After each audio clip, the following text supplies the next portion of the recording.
नमस्कार साथियों, मैं राज्य और केंद्र शासित सीरीज का जो दूसरा वीडियो है जम्मू कश्मीर लेकर आया हूं। जम्मू कश्मीर को पृथ्वी या धरती का स्वर्ग कहते हैं, इसे भारत का हृदय कहते हैं और भारत का स्विट्जरलैंड कहा जाता है। तो जम्मू कश्मीर पृथ्वी या धरती का स्वर्ग, भारत का हृदय और भारत का स्विट्जरलैंड के नाम से जो प्रसिद्ध है, जम्मू कश्मीर की अपन बात कर रहे हैं। एक्चुअल में जो जम्मू कश्मीर है, इस जम्मू कश्मीर के ऊपर पहले सिखों का जो साम्राज्य रहा था, सिखों के साम्राज्य के बाद में अंग्रेजों का कुछ यहाँ पर वर्चस्व रहा। एक गुलाब सिंह जी जो है उनका यहाँ पर शासन रहा, जो डोगरा वंश के थे, और उन्हीं गुलाब सिंह जी के जो वंशज थे उनका नाम हरि सिंह जी था। तो ये जो हरि सिंह जी है, इन हरि सिंह जी ने, ये हरि सिंह जी और किस वंश के हैं? डोगरा वंश के। तो हरि सिंह जी के द्वारा क्या किया गया, डेट याद रखना, 26 अक्टूबर 1949। तो 26 अक्टूबर अपना देश आज़ाद हो गया 15 अगस्त 1949 को। तो 15 अगस्त 1949 को क्या होता है, देश आज़ाद होने के बाद में ये जम्मू कश्मीर ऐसी रियासत थी, 5 जुलाई 1949 को रियासती विभाग की स्थापना की जाती है, क्योंकि जून के अंदर जो माउंटबेटन योजना बनाई जाती है, उस माउंटबेटन योजना का जो मुख्य उद्देश्य होता है वो ये होता है कि धर्म के आधार पर भारत से अलग एक पाकिस्तान देश बनाया जाएगा, और फिर भारत के अंदर जो बड़ी रियासतें हैं, जिसमें 10 लाख की जनसंख्या और 1 करोड़ की जो इनकम वाला है, एक मापदंड रखा गया। और जो बड़ी रियासतें हैं वो चाहे तो भारत में मिले, चाहे पाकिस्तान में मिले, और चाहे तो स्वतंत्र रह सकती है। इस तरह का जो निर्णय है वो माउंटबेटन योजना के तहत किया गया। अब इसके तहत रियासती विभाग की स्थापना 5 जुलाई 1949 को, आप ऐसे ध्यान रखेंगे, 5 जुलाई और 1949। तो 5 जुलाई 1949 को रियासती विभाग की स्थापना की जाती है। और जो रियासती विभाग है, इस रियासती विभाग का जो अध्यक्ष है वो अध्यक्ष सरदार वल्लभ भाई पटेल को बनाया जाता है, और इसका जो सचिव है वो सचिव बनाया जाता है वीपी मेनन को। ये जो वीपी मेनन है, ये लॉर्ड माउंटबेटन के निजी सचिव थे, इसलिए इन्हें सचिव बनाया गया। तो जो सचिव है वो वीपी मेनन, अध्यक्ष पटेल, और 5 जुलाई 1949 को रियासती विभाग की स्थापना। ये जो विभाग है उसका नाम है रियासती विभाग। तो जो रियासती जो विभाग है इसकी स्थापना होती है, और इसका जो मुख्य उद्देश्य है वो ये होता है कि जो भारत की जो रियासतें हैं जो स्वतंत्र रहना चाहती है या अपने एरिया में आती है और पाकिस्तान में मिलना चाहती है, ऐसी रियासतों को भारत में शामिल कराना, ये इनका मुख्य उद्देश्य था। तो इस तरह से 3 जो रियासतें थी, वो 3 रियासतें भारत संघ में विलय नहीं होना चाहती थी और स्वतंत्र रहना चाहती थी। उन रियासतों में एक जो रियासत है, उस रियासत का नाम है जम्मू और कश्मीर, जिसकी अपन बात कर रहे हैं। दूसरी जो रियासत है उस रियासत का नाम है हैदराबाद। दूसरी रियासत है हैदराबाद। हैदराबाद जो है ये पहले आंध्र प्रदेश की राजधानी थी। 2 जून 2014 को तेलंगाना अलग हो गया, अब ये हैदराबाद तेलंगाना की राजधानी है, और आंध्र प्रदेश की जो राजधानी है उसका नाम अभी अमरावती है। तो ये हैदराबाद। और तीसरी जो रियासत थी वो थी जूनागढ़। ये जो जूनागढ़ है, ये जूनागढ़ अपने गुजरात के अंदर है। तो जूनागढ़ गुजरात, हैदराबाद अभी तेलंगाना के अंदर, और जम्मू कश्मीर, ये 3 रियासतें हैं वो स्वतंत्र रहने का निर्णय करती है। अतः इस हैदराबाद को, ये जो जूनागढ़ है, इसे जनमत संग्रह के द्वारा जनमत संग्रह कराया गया और जूनागढ़ को मिलाया गया। ये जो हैदराबाद है इसमें ऑपरेशन और ऑपरेशन का नाम है पोलो। तो ऑपरेशन पोलो चलाया गया, और इस ऑपरेशन पोलो में पुलिस कार्रवाई की गई, पुलिस कार्यवाही की गई और इस पुलिस कार्यवाही के तहत हैदराबाद को भारत में मिलाया गया। अब बची है जम्मू कश्मीर।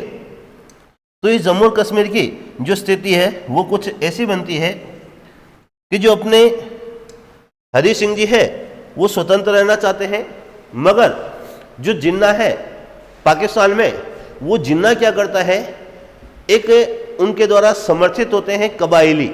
मैंने आपको लद्दाख के अंदर बताया कि जो कबाइलियों का आक्रमण होता है 1948 में, और उस समय की जो स्थिति है संयुक्त राष्ट्र संघ में मसला चला जाता है, और वो जो पीओके है पाक अधिकृत कश्मीर अभी भी वो पाकिस्तान के पास में है। तो उस समय कबाइलियों ने आक्रमण किया था जम्मू कश्मीर पर, और 1949 में 15 अगस्त के बाद कुछ समय तक ये लड़ाई चलती रही थी। और उसके बाद में जो हरि सिंह जी है, उन हरि सिंह जी ने भारत के समर्थन के अंदर सरदार वल्लभ भाई पटेल के नेतृत्व में इन्होंने 26 अक्टूबर 1949 को इस हरि सिंह जी ने, जो डोगरा वंश के थे, इन्होंने विलय पत्र पर क्या कर दिया, हस्ताक्षर कर दिया। तो जो 3 रियासतें थी उसमें जूनागढ़ गुजरात जनमत संग्रह के द्वारा, हैदराबाद जो अभी तेलंगाना के अंदर ऑपरेशन पोलो पुलिस कार्रवाई के द्वारा, और जम्मू कश्मीर है, इस जम्मू कश्मीर को विलय जो पत्र है, इस विलय पत्र के आधार पर इसे भारत में मिलाया गया। तो भारत और पाकिस्तान की सीमा का निर्धारण मैंने लद्दाख में भी समझाया कि 17 अगस्त 1949 को सर सिरिल रेडक्लिफ के द्वारा पाकिस्तान की सीमा का निर्धारण किया गया। और ये जो लेखा है ये रेडक्लिफ के नाम पर रेडक्लिफ कहलाती है। इसे LOC लाइन ऑफ कंट्रोल कहा जाता है, और इसे जीरो लाइन भी कहा जाता है।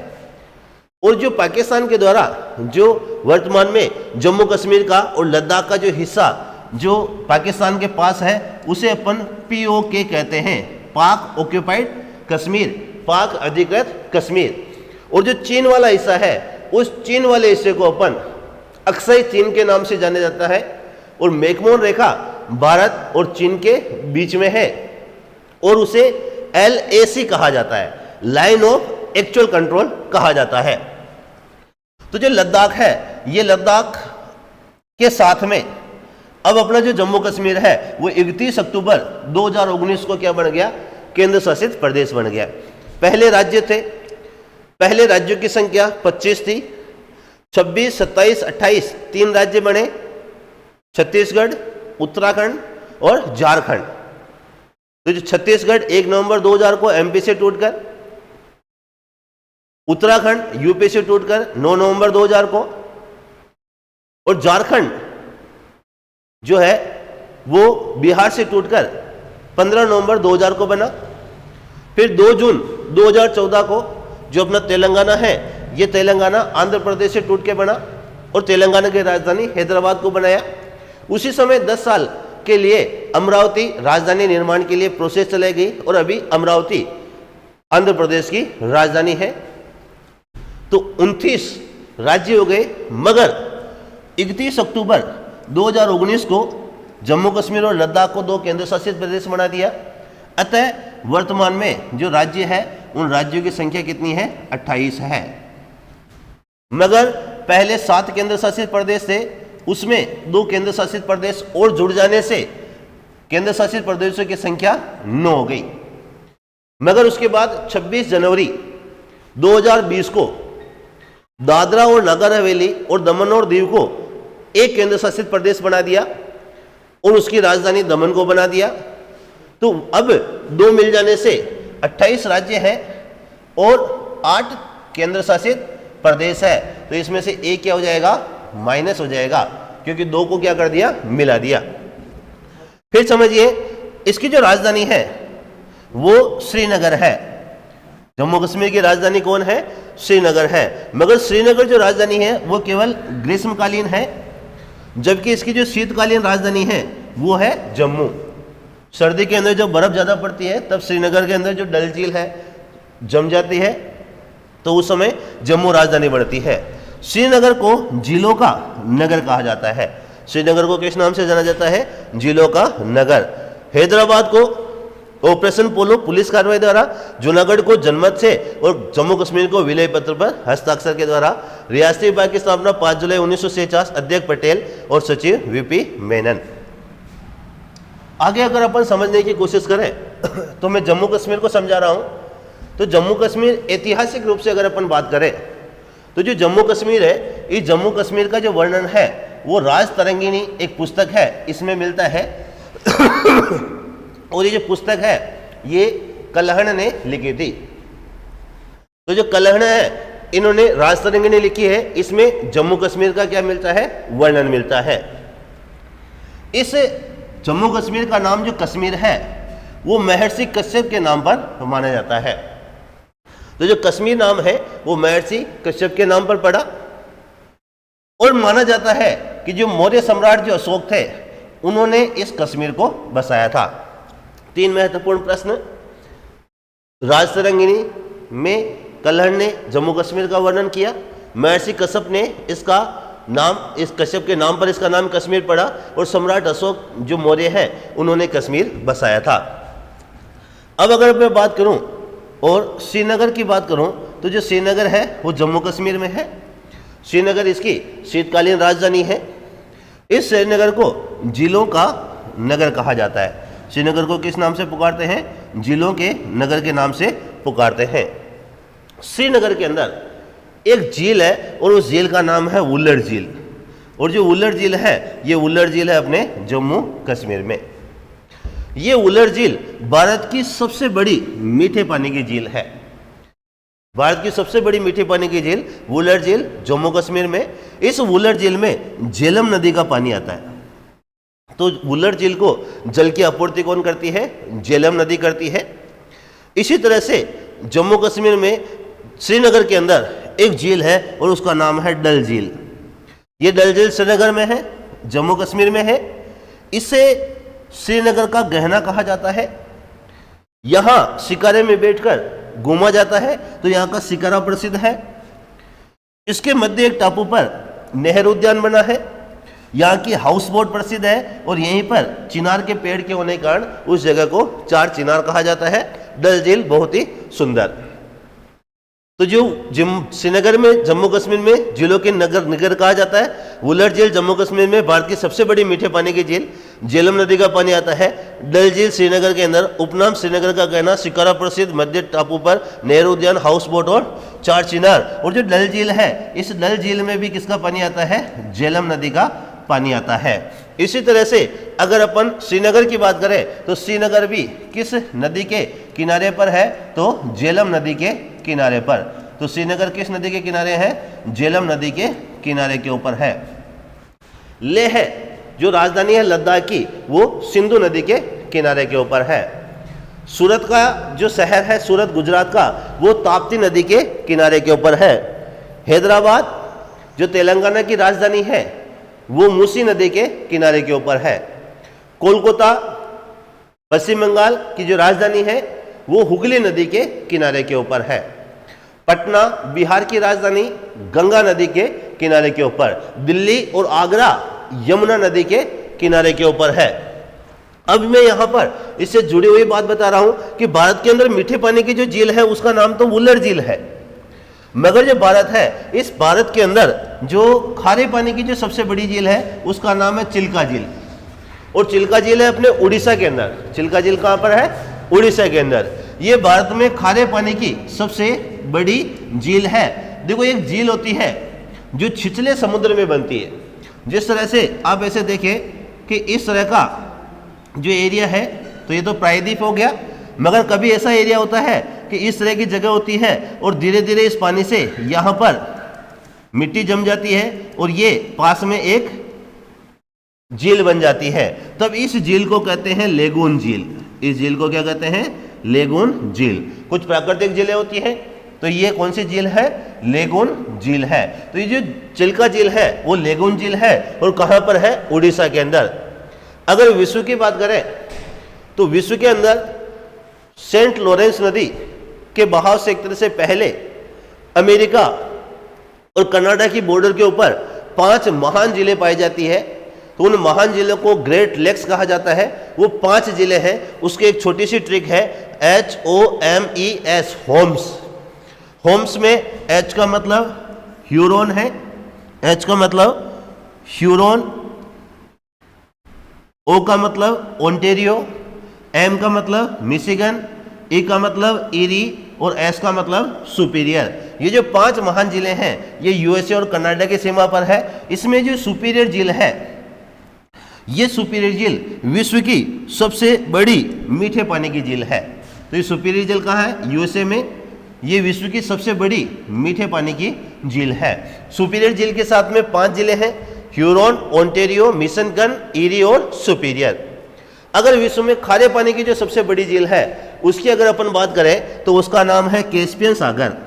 कैस्पियन सागर ये एशिया के अंदर है और कुछ हिस्सा इसका जैसे यूरोप जो है उस यूरोप वाले रूस में भी इसका हिस्सा है और अजरबैजान वाला जो क्षेत्र है वहां पर। तो कैस्पियन सागर एशिया में है। ये विश्व की सबसे बड़ी खारे पानी की झील है। तो ये जो कैस्पियन सागर है, अगर अपन बात करें कि जैसे कैस्पियन सागर है तो इस कैस्पियन सागर के यहां पर यूरोप वाला रसिया है, यहां पर अजरबैजान है, यहां पर कजाकिस्तान, यहां पर तुर्कमेनिस्तान और यहां पर ईरान है। तो रूस, कजाकिस्तान, तुर्कमेनिस्तान, ईरान और अजरबैजान, यहां पर कौन सी झील फैली हुई है? तो इसका नाम है अपने कैस्पियन सागर। तो जो कैस्पियन सागर है, ये कैस्पियन सागर कहाँ है? तो एशिया के अंदर। विश्व की सबसे बड़ी खारे पानी की झील रूस, कजाकिस्तान, उज्बेकिस्तान, ईरान और अजरबैजान के अंदर फैली हुई है। तो थोड़ा सा आप ध्यान रखेंगे कि जम्मू कश्मीर की झीलों के साथ में थोड़ा सा विश्व की झीलें भी आप थोड़ा सा अपने माइंड में रखेंगे। इससे आगे अगर मैं बात करूं तो जो जम्मू कश्मीर है, इस जम्मू कश्मीर में नाग नाम वाली झीलें, कौन सी झीलें? नाग नाम वाली झीलें कहाँ पाई जाती है? जम्मू कश्मीर में पाई जाती है। जैसे जो ताल झीलें हैं वो हिमाचल प्रदेश में पाई जाती है। इस तरह से नाग नाम वाली जो झीलें हैं वो जम्मू कश्मीर पर पाई जाती है।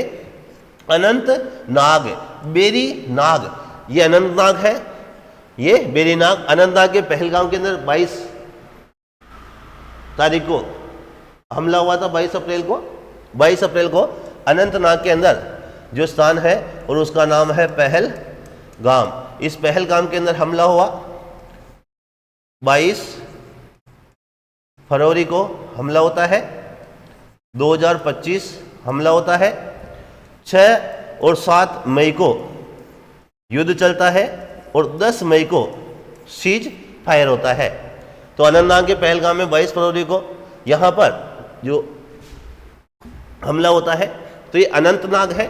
एक बेरी नाग है, इस बेरी नाग से झेलम नदी का उद्गम होता है। कौन सी नदी का? झेलम नदी। और ये झेलम नदी है, इसी के किनारे के ऊपर श्रीनगर है। झेलम नदी ही वुलर झील को पानी उपलब्ध कराती है, यही डल झील को पानी उपलब्ध कराती है। और जो झेलम नदी है वो चिनाब के अंदर मिलती है। तो जो सिंधु नदी है उसकी मुख्य सहायक नदी है वो चिनाब है, जो पाकिस्तान में मिलती है। बेरी नाग झील से झेलम नदी पाकिस्तान में चिनाब में मिलती है। मिठानकोट पाकिस्तान के पास में, सिंधु नदी अपने मानसरोवर झील से निकलते हुए लद्दाख के अंदर होते हुए वो पाकिस्तान के अंदर जाती है और अरब सागर में मिलती है। और मिठानकोट जो पाकिस्तान का शहर है वहाँ पर चिनाब नदी उसके अंदर जाके मिल जाती है, जो बाड़ा लाचला दर्रे से उद्गम होता है। फिर चिनाब के अंदर झेलम नदी भी मिलती है, उसी के अंदर रावी नदी भी मिलती है, व्यास नदी सतलज में मिलती है और सतलज नदी चिनाब के अंदर मिलती है। ये अपने वहां ऊपर की झीलों का क्रम है। तो जो नागिन झील है वो भी कहा? तो जम्मू कश्मीर में। ये ध्यान रखना, अनंतनाग, बेरीनाग, शेषनाग और नागिन झील। फिर एक झील याद रखना जिसका नाम है बिसनसर झील, और एक झील याद रखना जिसका नाम है मानस बल झील। कहाँ है? तो जम्मू कश्मीर में। अनंतनाग, बेरीनाग, शेषनाग, नागिन, बिसनसर और मानस बल झील जम्मू कश्मीर में। अब मैं अगर आपको कहूं कि जैसे झेलम नदी के बारे में बता रहा हूं, तो झेलम नदी का उद्गम कैसे होता है? बेरीनाग झील। और बेरीनाग झील कहाँ पर है? तो जम्मू कश्मीर के अंदर। तो जम्मू कश्मीर के अंदर कौन सी झील है? बेरीनाग। तो ये अपने झेलम नदी की बात कर रहे हैं, जो बेरीनाग से क्या होता है? इसका उद्गम होता है। ये विलीन होती है तो पाकिस्तान में किस में जाएगी? चिनाब में। तो झेलम भी चिनाब में, रावी भी चिनाब में, व्यास सतलज में और सतलज चिनाब में। तो सतलज, रावी और झेलम किस में जाती है? चिनाब में मिलती है। और चिनाब मिठानकोट पाकिस्तान के अंदर सिंधु नदी के अंदर मिल जाती है। तो जो श्रीनगर है, इस श्रीनगर डल झील, वुलर झील किस नदी पर? झेलम नदी पर। अगर मैं आपको कहूं कि जैसे मैंने पहले भी बताया कि जो लेह है वो सिंधु नदी पर, जो लाहौर है वो रावी नदी पर, दिल्ली और यमुना, दिल्ली और आगरा यमुना नदी के ऊपर, हरिद्वार और पटना गंगा नदी पर, तो हरिद्वार और पटना गंगा नदी पर, कोलकाता हुगली नदी पर, सूरत ताप्ती नदी पर, लखनऊ गोमती नदी पर और हैदराबाद मूसी नदी पर है। तो अगर अपन जम्मू कश्मीर की बात करें तो जम्मू कश्मीर में देखिएगा कि जैसे जम्मू कश्मीर में झेलम नदी प्रवाहित होती है, विलीन पाकिस्तान में चिनाब में श्रीनगर, डल झील, वुलर झील और झेलम नदी, वुलर ये अपने झेलम नदी के ऊपर स्थित है ये चीज़ें। अब लेह है सिंधु नदी, लाहौर, रावी, दिल्ली और आगरा यमुना, हरिद्वार पटना गंगा नदी पर, कोलकाता हुगली नदी पर, सूरत ताप्ती नदी पर, लखनऊ गोमती नदी पर और हैदराबाद मूसी नदी पर है। अब अगर जम्मू कश्मीर की बात करें तो जम्मू कश्मीर में एक स्थान है जिसे अपन कहते हैं बुर्ज होम, और बुर्ज होम है जम्मू कश्मीर। ये जो बुर्ज होम है, ये जो स्थल है ये नवपाषाणकालीन स्थल है। देखो पाषाणकालीन जो स्थल है, जब मनुष्य पत्थर के हथियारों का उपयोग करता था, उसे पूरा पाषाण काल, मध्य पाषाण काल और नवपाषाण काल में बांटा गया है। तो जो नवपाषाणकालीन स्थल है बुर्ज होम जो जम्मू कश्मीर में, यहाँ पर मनुष्य गर्त आवास में यानी कि गड्ढे में गड्ढा खोद कर उनमें निवास करते थे, इसके प्रमाण मिले हैं। और मनुष्य के साथ में कुत्तों को दफनाने का क्या मिले हैं? प्रमाण मिले हैं। और ये कौन सी सभ्यता है? नवपाषाणकालीन स्थल है। एक थोड़ा सा ध्यान रखिएगा, जैसे एक नाम लिख रहा हूं मैं और उसको दिमाग में बिठाइएगा। मैं कह रहा हूं हरा, फिर मैं लिख रहा हूं मोसी और फिर मैं लिख रहा हूं दरा। तो इस हड़स है से अपने को ध्यान रखना है कि जो है वो हड़प्पा है, हड़प्पा है, हड़प्पा। अब हड़प्पा किस नदी पर? तो रावी नदी पर। रावी नदी पर कौन सा? लाहौर बना हुआ है, बसा हुआ है। मोसी यानी कि मोह, तो ये है मोहन जोदड़ो। तो मोहन जोदड़ो किस नदी पर? तो सी से सिंधु नदी पर। अब यह ध्यान रखना है कि जो द है इसका मतलब दयाराम साहनी है, दयाराम साहनी। तो दयाराम साहनी ने, और रा से है राखल दास बनर्जी, राखल दास और ये है बनर्जी। अगर अपन इसका समय की करें तो इधर आप 1921 लिख देना और इधर 1922 लिख देना। तो 1921 के अंदर हड़प्पा की जो खोज है, हड़प्पा की जो खोज है 21 और 22 कर देना। तो जो हड़प्पा है उसकी खोज जो है वो अपने 1921 के अंदर किसने की? हड़प्पा 1921 किस नदी पर? तो हड़प्पा रावी नदी पर। फिर अगर अपन बात करें मोहनजोदड़ो सिंधु नदी पर, तो जो दयाराम साहनी है उसने हड़प्पा की खोज की और राखल दास बनर्जी ने मोहनजोदड़ो की खोज की। तो 1921 में हड़प्पा और 1922 के अंदर मोहनजोदड़ो की क्या होती है? खोज होती है।